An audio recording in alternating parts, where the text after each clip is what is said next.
Hello guys, welcome to our YouTube channel. Guys एक बार फिर से आपका अपने इस परिवार में स्वागत है। गाइज जैसा आप सभी को पता है, अपना जो सेशन चल रहा है सैनी बैच का। सैनी बैच में जो हम विषय पढ़ रहे हैं मिडवाइफरी पढ़ रहे हैं। मिडवाइफरी का आज यूनिट नंबर 7 है। देखिए, चैप्टर को शुरू करने से पहले ही हम आपको बता दें कि इस चैप्टर से चैप्टर नंबर 7 जो यूनिट 7 है, इस चैप्टर से लास्ट टाइम प्रश्न बने थे आपकी भर्ती परीक्षा में। स्वास्थ्य कार्यकर्ता महिला के पद पे जो 92 12 पोस्ट निकल के आई हुई थी लास्ट टाइम, वो इस चैप्टर से ये एक दो प्रश्न बना था। तो ये चैप्टर अपने आप में इम्पॉर्टेंट है। इसको आप शुरू से लेकर अंत तक ध्यानपूर्वक देखेंगे तो हर एक चीज़ क्लियर हो जाएगा। देखिए, पॉइंट हमने यहाँ पे नोट किया है जो इम्पॉर्टेंट प्रश्न आपकी भर्ती परीक्षा में बन सकते हैं। और ये सभी डाटा लेटेस्ट है, सब अपडेट है। तो आपकी पुरानी किताबें हैं जो उसमें कुछ और होगा, यहाँ पे कुछ और है, तो घबराना नहीं है, ठीक है, क्योंकि ये अपडेटेड डाटा है, ठीक है। तो पहला आपको दिखाई दे रहा है, प्रसव के दौरान गर्भवती का इतिहास लेना क्यों जरूरी होता है। अब देखिए, कुछ लोगों का कमेंट आता है कि सर बिल्कुल हिंदी में ही आप पढ़ा देते हैं। तो गर्भवती का मतलब आपको पता ही है ना, प्रेगनेंसी है।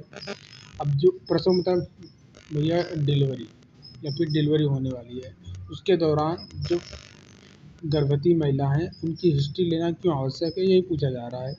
तो गर्भवती का पूरा इतिहास लेना प्रसव की प्रक्रिया को, जो डिलीवरी होने वाली है, इसकी प्रोसेस को सुरक्षित और इफ़ेक्टिव बनाने के लिए, सेफ एंड इफ़ेक्टिव बनाने के लिए बहुत ही महत्वपूर्ण है। यह निम्नलिखित उद्देश्यों को पूरा करता है, ठीक है।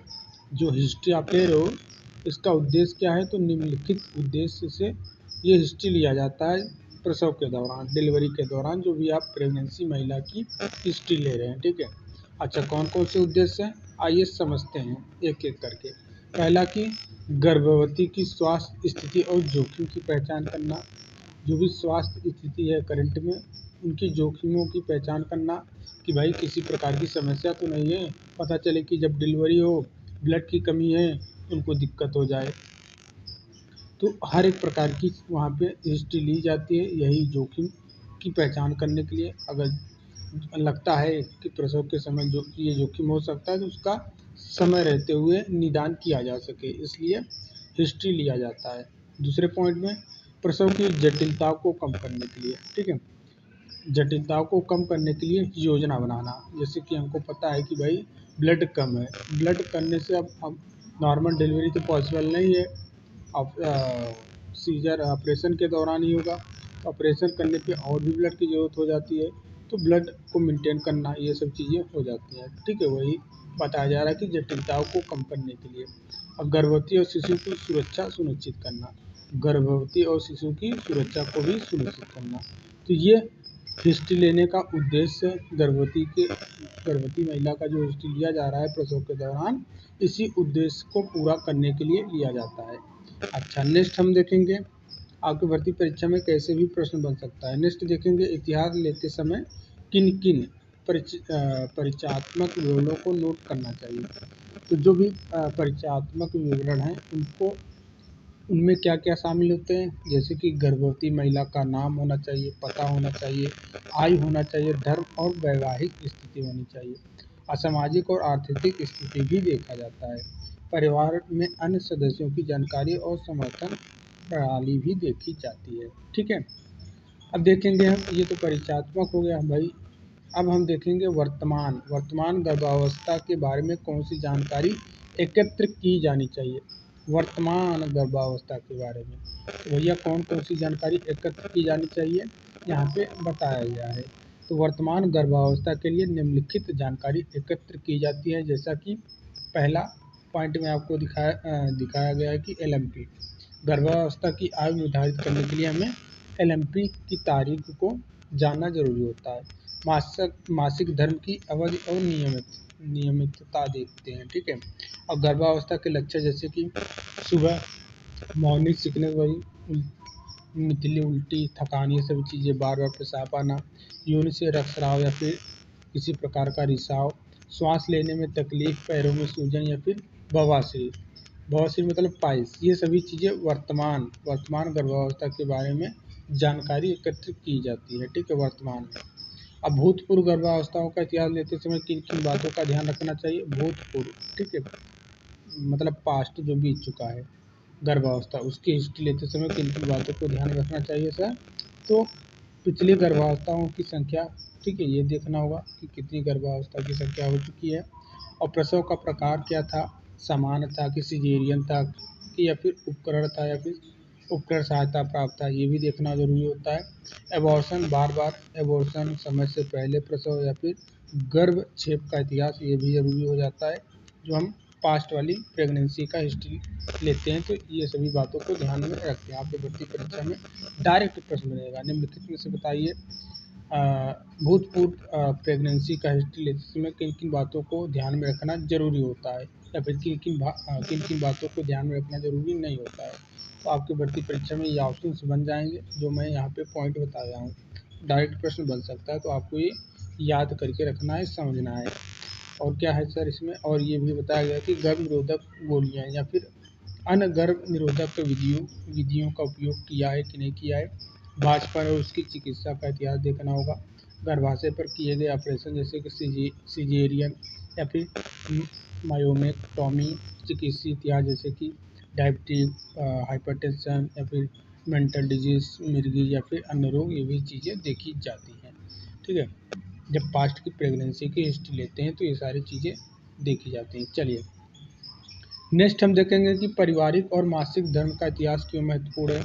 तो पारिवारिक इतिहास पहले समझेंगे क्यों महत्वपूर्ण है। पारिवारिक इतिहास उच्च रक्तचाप, मधुमेह या फिर यमज जुड़वा बच्चों का इतिहास जटिलताओं की संभावना को दर्शाता है। इसलिए भैया पारिवारिक हिस्ट्री जरूरी होता है, महत्वपूर्ण होता है। यह गर्भवती के स्वास्थ्य जोखिम का आकलन करने में मदद करता है। आपको पता ही है ना, डायबिटिक हुआ, हाइपरटेंशन हुआ, ये सभी चीज़ें क्या होती हैं सर? अनुवंशिकी होती हैं, जेनेटिक होती हैं, पारिवारिक होती हैं। इसलिए इन सब चीज़ों को देखना जरूरी होता है। मासिक धर्म का इतिहास क्यों जरूरी होता है, क्यों महत्वपूर्ण होता है? मासिक धर्म की नियमितता, अवधि और प्रवाह की जानकारी गर्भावस्था की आयु और स्वास्थ्य स्थिति को समझने में सहायक होती है। इसलिए मासिक धर्म का इतिहास भी महत्वपूर्ण होता है, ठीक है।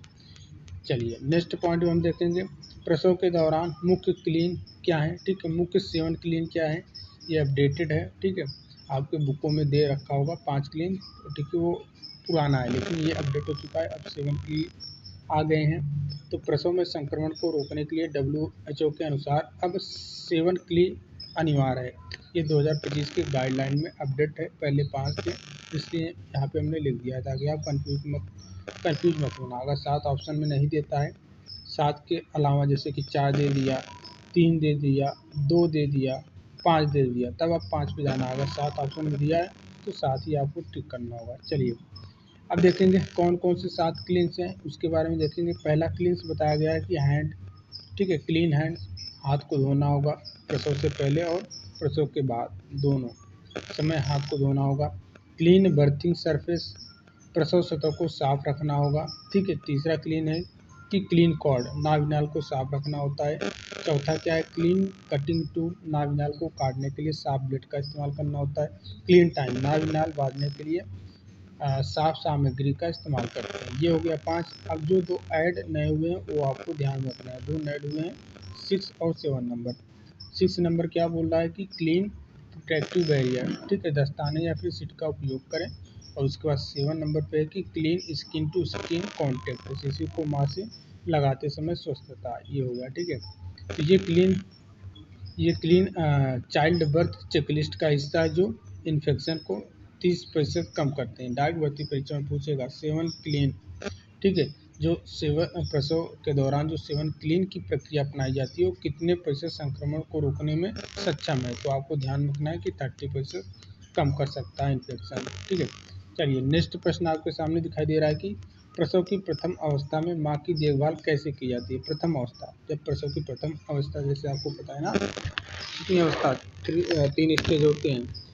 तो पहली अवस्था में भैया क्या क्या देखभाल की जाती है वो आपको ध्यान में रखना है। तो देखिए प्रथम अवस्था लेटेंट और एक्टिव फेज में निम्नलिखित देखभाल की जाती है। पहला क्या है, पहले पॉइंट में बताया जा रहा है कि प्रगति की निगरानी, मतलब कि गर्भवती की स्थिति और प्रसव की प्रगति, मतलब ग्रीवा का फैलाव, संकुचन की जांच करना होता है। उसके बाद सफाई का विशेष ध्यान रखना होता है। गर्भवती को स्नान, कपड़े बदलने और हाथ मुंह की सफाई की सलाह देना होता है। दर्द का आकलन वास्तविक और अवास्तविक, ट्रू, जैसे मैंने आपको बता ही दिया ना, true labour pain, false labour pain, इसलिए मैं चैप्टर वाइज पढ़ा रहा हूँ एक सीरियस से सिस्टमेटिक तरीके से, ताकि आपको हर एक चीज़ को समझने में आसानी रहे। ये नहीं कि कहीं से उठा के पढ़ाता चलूँ, तो नहीं भैया, इसलिए चैप्टर वाइज पढ़ाने का ही मतलब। अब यहाँ पे आ गया ना, true labour pain, fast labour pain का पता लगाना। आपको पता ही नहीं है कि ट्रू लेबर पेन है क्या, फास्ट लेबर पेन है क्या, तो क्या आप समझ पाएंगे। तो दर्द का आकलन करना होता है। कौन कौन सी देखभाल की जाती है वो हम पढ़ रहे हैं, ठीक है। प्रसव की प्रथम अवस्था में देखभाल कैसे की जाती है, वो देखभाल की बातें यहाँ पे बताई गई है। पहले पॉइंट में बताई गई कि प्रगति की निगरानी, दूसरे पॉइंट में बताया गया कि सफाई का ध्यान, और तीसरे पॉइंट में बताया गया कि दर्द का आकलन, ठीक है। उसके बाद चौथे पॉइंट में बताया गया कि भावनात्मक समर्थन। भावनात्मक समर्थन में जैसे कि भय और चिंता को कम करने के लिए गर्भवती से बातचीत और प्रोत्साहन देना। शारीरिक जांच, जैसे कि पेट पर हल्का दबाव डालकर गर्भाशय की गति और दर्द की जांच करना होता है। भ्रूण की हृदय गति भी देखनी होती है, 120 से लेकर 160 प्रति मिनट के बीच होनी चाहिए। यौन का निरीक्षण करना होता रहता है। ग्रीवा के फैलाव और प्रगति की जांच करनी होती रहती है। एनीमा यदि आवश्यक हो तो हाथों को साफ करने के लिए दिया जाता है, ठीक है। हल्का भोजन, बिस्किट, ब्रेड या फिर अन्य हल्का भोजन देना होता है। पानी पिलाना होता है, मुंह सूखने से बचाने के लिए थोड़ा थोड़ा पानी देना होता है। मूत्राशय खाली रखना कैथेटर की मदद से यदि आवश्यक हो। खतरों के संकेत की पहचान करना, ठीक है। ये हम देख रहे हैं प्रथम अवस्था में जो जो देखभाल की ज़रूरत होती है वो हम पढ़ रहे हैं। बुखार देखना होता है भैया, 99 फ़ारेनहाइट से ज़्यादा है तो वो चीज़ देखना होगा। रक्तचाप देखना होगा, 140 से 90 से ज़्यादा जा रहा है तो रक्तचाप खतरे की पहचान है। नाड़ी दर देखना है, 120, नाड़ी दर 120 या फिर 160 से 120 से कम या फिर 160 से अधिक, ये भी देखना होगा। यौन से असमान रखरखाव, ये भी खतरे के पहचान है, ठीक है, चिन्ह है। चलिए नेक्स्ट हम देखेंगे प्रसव की द्वितीय अवस्था में माँ की देखभाल कैसे की जाती है। अभी हमने प्रथम अवस्था देखा, यहाँ पे स्टेज सेकंड है, डिलीवरी का स्टेज सेकंड आ गया। तो इसमें कौन कौन सी देखभाल की जाती है माँ की, कैसे की जाती है, उसके बारे में देखेंगे। तो द्वितीय अवस्था में शिशु का जन्म में निम्नलिखित देखभाल की जाती है। पहला कि दर्द का प्रबंधन, गर्भवती को दर्द के दौरान जोर लगाने के लिए प्रोत्साहित करना, ठीक है, पुश करने के लिए प्रोत्साहित करना। स्थिति की निगरानी, माँ को पीठ के बल लिटाकर घुटनों को चौड़ा करना होता है। नाड़ी दर की जांच, हर 10 मिनट पे 100 मिनट से अधिक नहीं होनी चाहिए नाड़ी की दर। और भ्रूण की हृदय की गति 120 से लेकर 160 प्रति मिनट के बीच होना चाहिए। मूत्राशय प्रबंधन, यदि भरा हो तो कैथेटर से खाली करना, पानी पिलाना, थोड़ा थोड़ा पानी देना, ये सभी चीज़ें सेकेंड स्टेज में देखभाल किया जाता है, आप पढ़ लेना। अब प्रसव के दौरान शिशु के जन्म में कैसे सहायता की जाती है, प्रसव के दौरान शिशु के जन्म में कैसे सहायता की जाती है उसके बारे में हम देखने वाले हैं। तो गर्भवती को पीठ के बल लिटाकर घुटनों को चौड़ा करना और पैरों को बिस्तर के किनारे पर रखना। यौन को कीटाणुरहित घोल जैसे बीटाडीन से साफ करना। कभी कोई डायरेक्ट पोजीशन ही पूछ लेता है, लिथोटॉमी या फिर डोर्सल पोजीशन ये देते हैं, ठीक है। ज़रूरत पड़ने पर लिथोटॉमी, नहीं तो डोर्सल पोजीशन में देते हैं। और शिशु के सिरों को धीरे धीरे बाहर निकालने में मदद करना, सिर पर हल्का दबाव डालकर नियंत्रित करना। उसके बाद नाभि नाल की जांच करना, यदि यह सिर के चारों ओर लिपटी हो तो इसे सावधानी से हटाकर शिशु के जन्म के बाद तुरंत मुंह और गले की सफाई करना, ताकि सांस लेने में कोई रुकावट ना हो। तुरंत साफ करते ना, आपने देखा भी होगा गाँवों में। नवजात शिशु की तत्काल देखभाल कैसे की जाती है। अब हम पढ़ेंगे नवजात शिशु की देखभाल कैसे की जाती है, तत्काल देखभाल कैसे की जाती है। बच्चा धरती पे आ गया है तो उसकी देखभाल कैसे करेंगे तत्काल। तो सबसे पहले रंग और सांस की जांच करेंगे। शिशु का रंग गुलाबी होना चाहिए और सांस समान होनी चाहिए।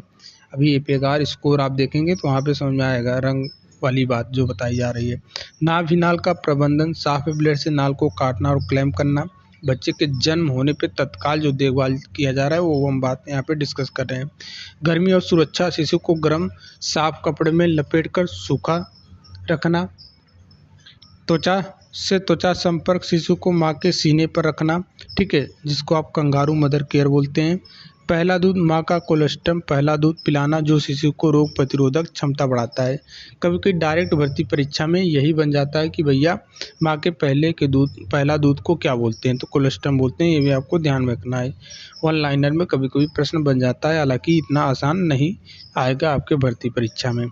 नवजात शिशु में श्वसन क्रिया शुरू करने के लिए क्या करना चाहिए? अब देखिए आपके भर्ती परीक्षा में बन सकता है, निम्नलिखित में से बताइए नवजात शिशु में श्वसन क्रिया को शुरू करने के लिए क्या करना चाहिए। अब 4 ऑप्शन वहाँ पे 5 ऑप्शन बना दिए जाएंगे, तो आपको सही उत्तर उठाना होगा। अब ये थियरी क्लियर रहेगी, कंसेप्ट क्लियर रहेगा, तो आप आसानी से सही उत्तर की ओर जा सकते हैं।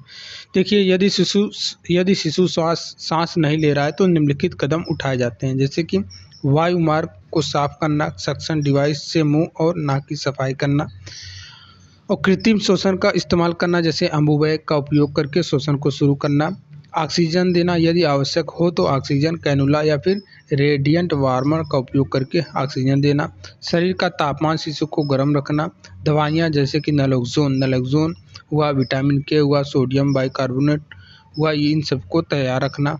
ठीक है, अब हम देखेंगे एप्गार स्कोर क्या है, ये कैसे मापा जाता है। ठीक है, एप्गार स्कोर नवजात की स्थिति का मूल्यांकन करने का तरीका है। डायरेक्ट भर्ती परीक्षा में पूछ लेगा एप्गार स्कोर से क्या तात्पर्य है, निम्नलिखित बताइए एप्गार स्कोर का अर्थ क्या है।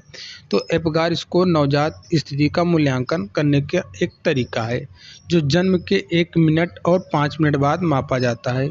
यह 5 मापदंडों पर आधारित है। वैसे तो बहुत चीज़ें हैं, लेकिन आपकी भर्ती परीक्षा के लिए 5 ही मापदंड इम्पॉर्टेंट है।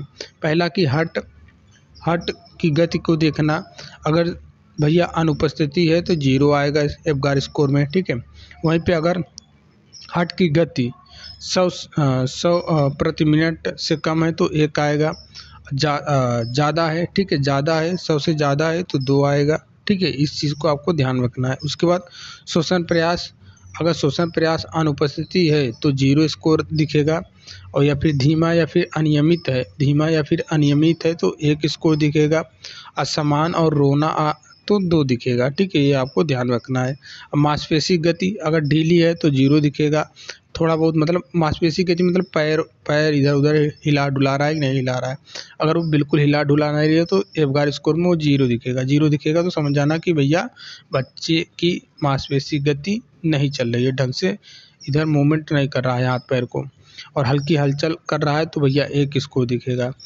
एक्टिव है, पूरा बिल्कुल एकदम बढ़िया से हाथ पैर चला के कैं कैं कैं कैं कैं करके रो रहा है तो 2 दिखेगा। ठीक है, उत्तेजनशीलता, कोई प्रतिक्रिया नहीं पैदा होने पे कोई प्रतिक्रिया ना देना, बिल्कुल चुप रहना, ना रोना ना वो करना तो 0 आएगा।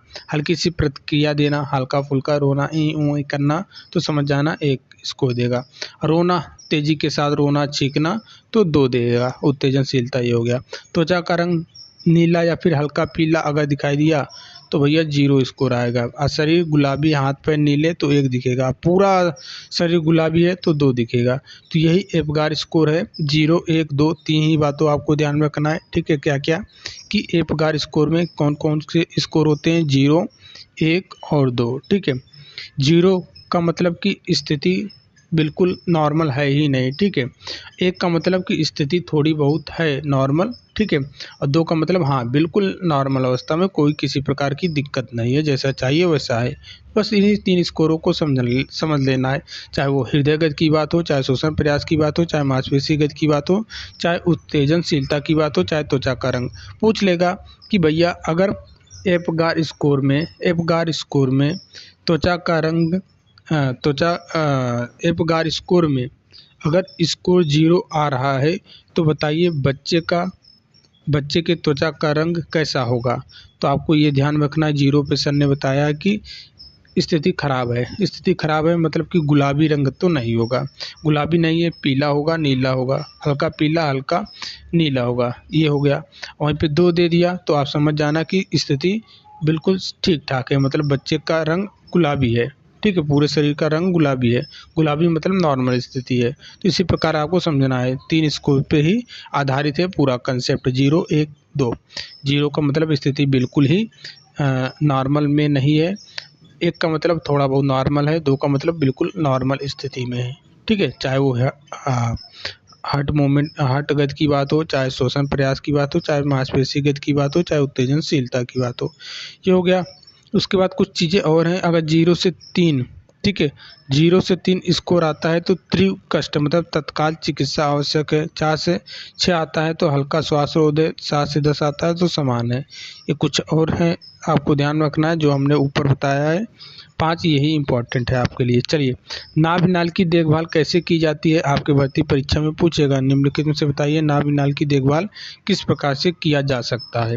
तो नाभि नाल की देखभाल, नाभि नाल को साफ और सूखा रखना, प्रतिदिन स्प्रिट या फिर एंटीसेप्टिक घोल से सफाई करना, नाभि नाल के आसपास एंटीसेप्टिक पाउडर छिड़कना, असमान रंग, गंध या रिसाव की जांच करना, नाभि नाल को खींचने या दबाने से बचाना, नाभि नाल को हवा में खुला छोड़ना ताकि वह जल्दी सूखे और ठीक हो। तो ये देखभाल करने का तरीका है, ठीक है, कैसे किया जाता है। प्लेसेंटा का अलग होना ध्यान में रखना है। अपरा का मतलब प्लेसेंटा होता है, लिख दिया गया है ब्रैकेट में। प्लेसेंटा का अलग होना और उसका परीक्षण कैसे किया जाता है। तो उत्तर है यहाँ पे कि प्लेसेंटा का अलग होना, प्लेसेंटा प्रसव के बाद प्लेसेंटा गर्भाशय की दीवार से अलग होती है जो लगभग 20 सेंटीमीटर क्षेत्रफल में फैली होती है, ठीक है, ये आपको ध्यान रखना है। अब जब यूट्रस के कॉन्ट्रैक्शन होता है तो कॉन्ट्रैक्शन से जो प्लेसेंटा है इसका केंद्रीय भाग अलग होता है और ये बाहर निकलता है। अच्छा, चिन्ह क्या है सर? चिन्ह क्या है? तो गर्भाशय सख्त और गोल बन जाना, ठीक है। चिन्ह क्या है प्लेसेंटा अलग होने का? तो गर्भाशय का सख्त और गोल बन जाना, ठीक है। नाभि नाल की लंबाई 3 इंच तक, ये ध्यान में रखना, प्रश्न बन सकता है डायरेक्ट। चिन्ह क्या है प्लेसेंटा के अलग होने में? चिन्ह क्या है, मार्क कैसे आप समझेंगे कि भैया अलग हो रहा है? तो गर्भाशय सख्त हो जाता है, गोल बन जाता है, नाभि नाल की लंबाई 3 इंच तक बढ़ती है, हल्का स्राव होता है, ठीक है। अच्छा, प्लेसेंटा का परीक्षण कैसे करेंगे? परीक्षण पहले झिल्लियों की जांच करेंगे, ठीक है, झिल्लियों की जांच करेंगे क्योंकि मातृक सतह की जांच के दौरान वह फट सकती है। उसके बाद एमनियोटिक द्रव की मात्रा और रक्त वाहिकाओं की उपस्थिति की जांच करेंगे। प्लेसेंटा का वजन 300 से लेकर 500 ग्राम और संरचना की जांच करेंगे। असहायक खंड की उपस्थिति की जांच करेंगे। ये हो गया, हमने देख लिया। अब देखिए, प्रसव की तीसरी और चौथी अवस्था में माँ की देखभाल कैसे की जाती है। हमने दूसरी अवस्था और पहली अवस्था और दूसरी अवस्था पढ़ लिया था। अब यहाँ पे हम देखेंगे प्रसव की तीसरी और चौथी अवस्था में माँ की देखभाल कैसे की जाती है। तो देखिए, इसमें क्या रहता है, सबसे पहले प्लेसेंटा का निकलना, प्लेसेंटा के स्वतः अलग होने का इंतजार करना 10 से लेकर 15 मिनट। यदि नहीं निकलती है प्लेसेंटा 10 से 15 मिनट में तो चिकित्सक की मदद से निकलवाना होता है, ठीक है। उसके बाद झिल्लियों की जांच करना, प्लेसेंटा और झिल्लियों में कोई हिस्सा गर्भाशय में न रह जाए इसलिए झिल्लियों की जांच करनी होती है। गर्भाशय की मालिश, रक्त के थकान को बाहर निकालने के लिए। चोटों की जांच, योनि और मूत्राधार क्षेत्र में चोट या फटने की जांच करना। उसके बाद एपिसियोटॉमी की ज़रूरत पड़ती है, यदि कट लगाया गया हो तो टाँके लगाना, ये चीज़ देखा जाता है। उसके बाद अब आपके भर्ती परीक्षा में प्रश्न बन सकता है, निम्नलिखित में से बताइए कौन सा देखभाल प्रसव की तीसरी अवस्था में किया जाता है। ऑप्शन दे देगा, पहला ऑप्शन दे देगा प्लेसेंटा का निकलना, झिल्लियों की जांच करना, गर्भाशय की मालिश। उसके बाद एक ऑप्शन दे देगा इनमें से कोई नहीं, एक ऑप्शन दे देगा इनमें से सभी, या फिर ऊपर जो हमने आपको बताया है प्रथम अवस्था में जो देखभाल की जाती है वो दे देगा ऑप्शंस में, तो आप कंफ्यूज हो जाएंगे। तो यहाँ पे आपको पूरे हेडिंग को ध्यान में रखना है। यहाँ पे हम आपको बताएं ना, वर्तमान यहाँ पे हमने प्रथम अवस्था जो बताया उसके हेडिंग, और ये देखिए द्वितीय अवस्था में जो हमने बताया ये देख लेना कि द्वितीय अवस्था में कौन कौन सी देखभाल होती है। तो प्रसव की द्वितीय अवस्था में हमने पहले बताया था कि दर्द का प्रबंधन किया जाता है, भ्रूण की हृदय गति देखी जाती है, स्थिति की निगरानी की जाती है, नाड़ी दर की जांच की जाती है। उसके बाद मूत्राशय का प्रबंधन, पानी पिलाना होता है, ये चीज़ें देखा हमने। यौन की सफाई ये देखा हमने। शिशु के सिर का नियंत्रण देखा हमने, ठीक है। और एपिसियोटॉमी यदि आवश्यक है तो, ठीक है, यदि आवश्यक हो तो किया जाता है। योनि में कट लगाना, डायरेक्ट पूछता है एपिसियोटॉमी का मतलब क्या है, तो ये योनि में कट लगाना वाली बात हो गई ताकि बच्चा आराम से बाहर निकले और माता को भी परेशानी ना हो पुशअप करने में, ठीक है, पुशअप करने में ज़्यादा मेहनत की ज़रूरत ना पड़े, ठीक है, ये चीज़ें हो गया। आगे हम देखेंगे, ठीक है, अब देखेंगे हम प्रश्न, देखिए 16 नंबर पे देखेंगे, 16 टॉपिक जो यहाँ पे दिखाई दे रहा है कि ऑक्सीटोसिन का उपयोग कब और कैसे किया जाता है। तो ऑक्सीटोसिन यह गर्भाशय में क्या करता है, कॉन्ट्रैक्शन लाता है, संकुचन पैदा करता है, ठीक है। प्रसव के बाद रक्तस्राव को रोकता है। अगर डिलीवरी हो गई है तब भी ऑक्सीटोसिन क्या का काम इम्पॉर्टेंट है, वो क्या करता है, ब्लीडिंग को रोकता है। स्तनपान में दूध उतारने में भी ये मदद करता है। आपके भर्ती परीक्षा में पूछेगा, निम्नलिखित में से बताइए कौन से ऑक्सीटोसिन का उपयोग किस लिए नहीं किया जाता या फिर किस लिए किया जाता है।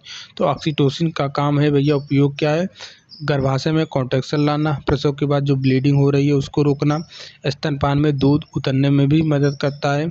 इसकी खुराक क्या है, आईवी दिया जाता है, इंट्रावेनस दिया जाता है। 10 यूनिट प्रति 1 लीटर में 5% डेक्सट्रोज के साथ दिया जाता है। कब नहीं देना चाहिए ऑक्सीटोसिन, कब नहीं देना चाहिए सर, तो 3 दिन से अधिक बच्चों को जन्म देने वाली माँ को नहीं देना चाहिए। गर्भाशय में पिछले ऑपरेशन का इतिहास, गर्भ का उल्टा होना या फिर बाधित प्रसव या फिर कम रक्तचाप या फिर हृदय रोग वालों को नहीं दिया जाता है ऑक्सीटोसिन, ठीक है। यहाँ पे क्या बोला गया है सर कि कम रक्तचाप या फिर हृदय रोग वालों को ऑक्सीटोसिन नहीं दिया जाता है। गर्भाशय में यदि ज़्यादा कॉन्ट्रैक्शन है, ज़्यादा संकुचन है, तब भी ऑक्सीटोसिन का इस्तेमाल नहीं करते हैं। अच्छा, इसके साइड इफ़ेक्ट क्या है, गर्भाशय फट सकती है, ठीक है, इसके साइड इफ़ेक्ट्स है। और भ्रूण का संकट, भ्रूण जो है, ठीक है, ये संकट या फिर मृत्यु हो सकती है, रक्तचाप में कमी आ सकती है, ठीक है, इसका साइड इफ़ेक्ट है। नर्सिंग देखभाल की ज़रूरत होती है ऑक्सीटोसिन देने पर। क्या नर्सिंग देखभाल की ज़रूरत होती है, तो संकुचन की तीव्रता और आवृत्ति को निगरानी देखना। जैसे ही ऑक्सीटोसिन आपने दिया, जो नर्सिंग रहेंगी वो देखेंगे कि भैया जो कॉन्ट्रैक्शन हो रहा है, यूट्रस में संकुचन हो रहा है, उसकी तीव्रता और आवृत्ति की लगातार निगरानी करनी होती है। और जो भ्रूण है इसकी फीटल हेल्थ की जांच करनी होती है। और रक्तस्राव और जैविक चिन्हों की निगरानी, ठीक है, ये चीज़ें देखनी होती है। चलिए, केवल स्तनपान के सिद्धांत और विधि क्या है, सिद्धांत पहले जानेंगे। केवल स्तनपान के सिद्धांत क्या है, तो जन्म के पहले घंटे में स्तनपान शुरू करना, पहला सिद्धांत ये हो गया केवल स्तनपान का। पहले 6 महीने तक केवल माँ को दूध देना, पानी या फिर अन्य आहार नहीं देना होता है। माँ को तनाव मुक्त और सही स्थिति में रखना, दोनों स्तनों में बारी बारी से दूध पिलाना, शिशु को डकार दिलाना, अनावश्यक दवाइयों से बचना, ठीक है, ये हो गया सिद्धांत केवल स्तनपान का। अब हम विधि देखेंगे। विधि क्या है सर, माँ को हाथ धोने और शिशु को साफ रखने की सलाह देना, ठीक है। शिशु के सिर और शरीर सीधी रेखा में, चेहरा स्तन के पास और माँ के उदर के सामने होना चाहिए। ये स्तनपान का मेथड बता रहे हैं, ठीक है। शिशु के मुंह खोलने पर चूचक को मुंह में रखना, ठीक है, ये चीज़ आप समझ ही रहे हैं, ठीक है, ज़्यादा एक्सप्लेन करने की ज़रूरत है ही नहीं, आप अच्छे से समझ रहे हैं क्या चीज़ हम बोल रहे हैं। देखिए, स्तनपान के बाद शिशु को कंधे पर रखकर पीठ थपथपाकर डकार दिलाना, मुंह के आसपास दूध लगने पर गीले कपड़े से साफ करना। अब हम केएमसी क्या है, इसका महत्व क्या है, केएमसी आप अच्छे से पता होगा। कंगारू आपने देखा होगा, कंगारू क्या करता है, ठीक है, जो कंगारू रहता है अपने पेट में बच्चे को ले लेता है, ठीक है। तो वही है केएमसी, यहाँ पे भी लागू होता है। जो कम वजन वाले शिशु रहते हैं उनकी देखभाल का ये एक तरीका है केएमसी, ठीक है, जिसमें शिशु क्या करती है, जो शिशु रहते हैं, ये माँ क्या करती है, शिशु को माँ के सीने पर त्वचा से त्वचा संपर्क में रखा जाता है, ठीक है, केएमसी का मतलब ये है। अच्छा, प्रक्रिया क्या है, शिशु के पेल्विक और भुजाओं को मोड़कर मेढक जैसी स्थिति बनाना, कम से कम 1 घंटे तक केएमसी करना होता है, ठीक है। महत्व क्या है केएमसी का सर, तो शिशु का जो टेम्परेचर है इसको नियंत्रित रखना, ठीक है, और स्तनपान को बढ़ावा देना, और माँ और शिशु के बीच जो भावनात्मक लगाव है इसको बढ़ाना। तो ये सभी महत्व हो गए, यही 3 महत्व पूछता है और यहीं से बनता है आपके भर्ती परीक्षा में केएमसी का महत्व। अच्छा, नेक्स्ट हम देखेंगे कि भैया शिशु मित्र चिकित्सालय अभियान या फिर बेबी फ्रेंडली हॉस्पिटल क्या है, इसको बारे में आपको समझाने को बोल दिया जाएगा तो आप कैसे समझाएंगे। तो यह एक क्या है सर, वैश्विक अभियान है जो स्तनपान को प्रोत्साहित और संरक्षित करता है। पूछेगा डायरेक्ट, BFHI किस लिए, मतलब इसका महत्व क्या है, किस लिए किया जाता है? तो स्तनपान को प्रोत्साहित और संरक्षित करने के लिए ये चलाया जाता है अभियान, ठीक है। अस्पतालों में चलाया जाता है। माँ को स्तनपान की शिक्षा और समर्थन देना, इसमें क्या करते हैं, माँ को स्तनपान की शिक्षा देते हैं और समर्थन देते हैं। और जन्म के पहले घंटे में स्तनपान शुरू करवाना होता है इसके माध्यम से, इस अभियान के माध्यम से। केवल स्तनपान को बढ़ावा देना, भारत में स्वास्थ्य मंत्रालय, यूनिसेफ और WHO इसका समर्थन करता है, BFHI का, ठीक है। चलिए नेक्स्ट हम पढ़ेंगे शिशु जन्म का पंजीकरण कैसे किया जाता है। शिशु का जन्म का पंजीकरण कैसे किया जाता है। जन्म का समय, लिंग, प्रसव का प्रकार, समान सिजेरियन, जो प्रसव का प्रकार, डिलीवरी का प्रकार देखते हैं भैया, नॉर्मल है या फिर ऑपरेशन के द्वारा सिजेरियन के माध्यम से हुआ है। जटिलताओं और का रिकॉर्ड रखना, 14 दिनों के भीतर नज़दीकी प्राथमिक स्वास्थ्य केंद्र PSC या फिर सरकारी कार्यालय में जन्म पंजीकरण करवाना। ध्यान में रखना 14 दिनों के भीतर। ये हमने पढ़ लिया पूरा, ठीक है। अब हम लगाएंगे MCQ। इस चैप्टर के MCQ पूरे 30 MCQ हैं। आपके सामने MCQ दिखाई दे रहा है, प्रत्येक का उत्तर आपको अच्छे से देना। पहला MCQ आपके सामने दिखाई दे रहा है, पूछा जा रहा है कि प्रसव के दौरान गर्भवती का इतिहास लेने का मुख्य उद्देश्य क्या है। आपके पास ऑप्शंस हैं। पहला ऑप्शन है कि जोखिम की पहचान करना, गर्भवती की उम्र जांचना, दूसरा ऑप्शन से, तीसरा ऑप्शन से परिवार के सदस्यों की जानकारी लेना, और चौथा ऑप्शन से केवल रिकॉर्ड बनाना। तो केवल वर्ड है, काट दीजिए, परिवार के सदस्यों की जानकारी लेना, ठीक है। ये तो गलत हो जाएगा भैया, ये भी गलत हो जाएगा। गर्भवती की उम्र जानना, ये भी गलत हो जाएगा। जोखिम की पहचान करना, ऑप्शन नंबर 1 करेक्ट है यहाँ पे, ठीक है। ऑप्शन नंबर 1 करेक्ट है। व्याख्या में आप अच्छे से पढ़ लेंगे, ठीक है। व्याख्या में बताया गया कि गर्भवती का इतिहास लेना, जोखिम जैसे कि ब्लीडिंग हुआ, उच्च रक्तचाप हुआ, इनकी पहचान और प्रसव की योजना बनाने के लिए महत्वपूर्ण है। इसमें माँ और शिशु की सुरक्षा सुनिश्चित होती है। WHO 2025 के अनुसार यह मृत्यु दर 20% तक कम करता है। अन्य विकल्प आंशिक रूप से सही है, लेकिन मुख्य उद्देश्य जोखिमों की पहचान करना होता है, ठीक है। नेक्स्ट प्रश्न आपके सामने ये देखिए, स्रोत जहाँ से जानकारी ली गई है WHO मैटरनल हेल्थ गाइडलाइन के अनुसार ये चीज़ें बताई गई है। ये आप मत दिमाग लगाना कि सर ऑप्शन में तो ये भी दिया है, ये भी हो सकता है। देखिए, इतिहास लेते समय निम्नलिखित में से कौन सा परिचयात्मक विवरण सबसे महत्वपूर्ण है। गर्भवती का नाम, ये तो हम ऊपर आपको पढ़ाए हैं। गर्भवती की आयु, ये भी पढ़ाए हैं। सामाजिक स्थिति, ये भी पढ़ाए हैं, ठीक है। तो यहाँ पे एक चीज़ और ऐड हुआ है 2025 के, जब कोविड आया तो 2025 में एक चीज़ और ऐड हुआ है, वैक्सीनेशन स्टेटस। ये सभी ज़रूरी होते हैं, इनमें से सभी, लेकिन सटीक उत्तर हमको जानना होगा। तो यहाँ पे जो 2025 का गाइडलाइन आया हुआ है वो वैक्सीनेशन स्टेटस देखते हैं, ठीक है। वैक्सीनेशन स्टेटस देखा जाता है, ठीक है, इसके अकॉर्डिंग। अब यहाँ पे देखिए, व्याख्या पढ़ेंगे तो अच्छे से क्लियर हो जाएगा। 2025 में NHM गाइडलाइन के अनुसार वैक्सीनेशन स्टेटस विशेषकर कोविड-19 महत्वपूर्ण है, क्योंकि यह संक्रमण जोखिम को प्रभावित करता है और आयु, सामाजिक स्थिति जरूरी है, लेकिन वैक्सीनेशन स्टेटस स्वास्थ्य जोखिम को सीधे प्रभावित करता है, ठीक है। व्याख्या आपको बता दिया गया, तो आप समझ जाना।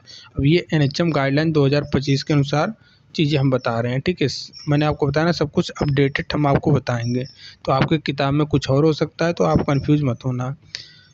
प्रश्न नंबर नेक्स्ट आपके सामने दिखाई दे रहा है कि पूछा जा रहा है, वर्तमान गर्भावस्था में अंतिम मासिक धर्म LMP की तारीख क्यों लिया जाता है। ऊपर हम थियरी पढ़ के आए हुए हैं, तो क्यों लिया जाता है। गर्भावस्था की आयु निर्धारित करने के लिए, ऑप्शन नंबर A यहाँ पे करेक्ट हो जाएगा, ठीक है।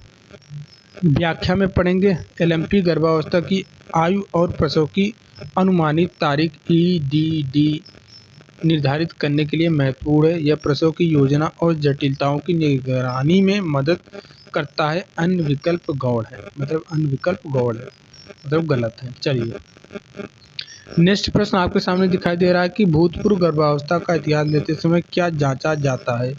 तो भैया, एबॉर्शन का इतिहास, गर्भवती का वजन नहीं सर, ये तो वर्तमान में देखा जाता है। परिवार का पता भी वर्तमान में, भोजन की आदत भी वर्तमान में, यहाँ पे करेक्ट उत्तर हो जाएगा भूतपूर्व गर्भावस्था, मतलब कि जो पिछली गर्भावस्था है वहाँ पे हम अबॉर्शन का हिस्ट्री देखते हैं कि अबॉर्शन कितनी बार करवाया, किस तरीके से करवाया, ये सब चीज़ें हम देखते हैं। नेक्स्ट प्रश्न आपके सामने दिखाई दे रहा है, पूछा जा रहा है प्रश्न नंबर 5 पूछा जा रहा है कि पारिवारिक इतिहास में निम्नलिखित में से क्या महत्वपूर्ण है। पारिवारिक इतिहास में क्या महत्व है? उच्च रक्तचाप का इतिहास, परिवार का व्यवसाय, ठीक है, परिवार का धर्म, परिवार का आहार, इनमें से कोई नहीं। तो इसका correct Uttar option number A हो जाएगा उच्च रक्तचाप का इतिहास। अभी ऊपर हम थियरी पढ़ के आए हुए हैं। नेक्स्ट प्रश्न आपके सामने है, दिखाई दे रहा है, पूछा जा रहा है कि 2025 के WHO के दिशा निर्देश के अनुसार प्रसव में कितने क्लींस अनिवार्य हैं? हम पढ़ा के आए हैं 7। ठीक है, इसका करेक्ट उत्तर हो जाएगा ऑप्शन नंबर सी। ठीक है, 7, पहले 5 थे, अब अपडेट होके ये 7 हो गया। चलिए, क्लीन में नया जोड़ा गया 7 क्लीन में नया जोड़ा गया क्लीन क्या है? ये भी आपके भर्ती परीक्षा में बन सकता है, लास्ट टाइम बना था। ठीक है, 92-12 के पेपर में क्लीन से प्रश्न आए हुए थे। पूछा जा रहा है कि 7 क्लीन में से नया जोड़ा गया क्लीन क्या है? तो नया क्या जोड़ा गया है? हमने आपको 5 को तो बता ही दिया था और ये भी बताया था 2 नए आए हैं। तो कौन कौन से सर? ये clean skin to skin contact, option number B यहाँ पे करेक्ट हो जाएगा। बी है, यही नया जोड़ा गया है। ठीक है, प्रसव की प्रथम अवस्था में ग्रीवा फैलाव कितना होता है? प्रथम अवस्था में, ये हम लास्ट वाला जो यूनिट अभी पढ़ा के आए हुए हैं वहाँ पे भी हम आपको अच्छे से बताएं कि भैया 4 से लेके 10 सेंटीमीटर तक। ठीक है, प्रसव की प्रथम अवस्था में ग्रीवा का फैलाव होता है। यहाँ पे गलत हो जाए, प्रसव की प्रथम अवस्था। ठीक है, लेटेंट फेज होता है एक्टिव फेज। एक्टिव फेज में 4 से 10 तक होता है। ठीक है, ये शायद प्रश्न में दिक्कत है। ठीक है, यहाँ पे कुछ और लिखना चाहिए इसको। प्रसव की प्रथम अवस्था का लेटेंट फेज या फिर एक्टिव फेज। एक्टिव फेज में 4 से 10 तक फैलता है, फिर फूड डायलेशन होता है। लेकिन यहाँ पे ठीक है, कोई दिक्कत नहीं है, इतना मान के चलो कि इतना फैलता है। ये देखिए, अब व्याख्या में यहाँ पे बता ही दिया गया, प्रथम अवस्था में ग्रीवा का फैलाव 4 से 10 सेंटीमीटर तक होता है, लेटेंट में 0 से 3 सेंटीमीटर, एक्टिव में 4 से 10 सेंटीमीटर। यह प्रसव की प्रगति का संकेत है। चलिए, प्रथम अवस्था में भ्रूण की हृदय गति कितनी होनी चाहिए? पूछा जा रहा है कि प्रथम अवस्था में भ्रूण की हृदय गति कितनी होनी चाहिए? ये हम आपको बता ही चुके हैं। ठीक है, ऑप्शन नंबर बी 120 से लेकर 160 BPM के बीच होना चाहिए। प्रथम अवस्था में खतरनाक संकेत क्या है? खतरनाक संकेत क्या है? बुखार 99 से ज़्यादा हो गया तो ये खतरनाक संकेत हो गया। ऑप्शन नंबर ए यहाँ पे करेक्ट है। पूरा प्रश्न बना लेंगे, थियरी अगर कंप्लीट तरीके से पढ़ के आएंगे तो। देखिए, द्वितीय अवस्था में माँ की नाड़ी कितनी बार जांचनी चाहिए? तो मैंने आपको बताया था हर 10 मिनट पे मेजरमेंट करना चाहिए नाड़ी। ठीक है, तो द्वितीय अवस्था में शिशु के सिर को कैसे नियंत्रित किया जाता है? तो हल्का दबाव डालना। ठीक है, द्वितीय अवस्था में हल्का दबाव डालना। ऑप्शन नंबर यहाँ पे बी करेक्ट हो जाएगा। तो इसी प्रकार आप सारे के सारे 30 प्रश्न हल कर लेना। पहले थियरी पढ़ना, उसके बाद MCQ हल करना, आसानी से हो जाएगा, कोई बहुत बड़ा इशू नहीं है, कर लेंगे आप। ठीक है, तो मिलते हैं नेक्स्ट टॉपिक में, तब तक के लिए आप सभी को जय हिंद, जय भारत।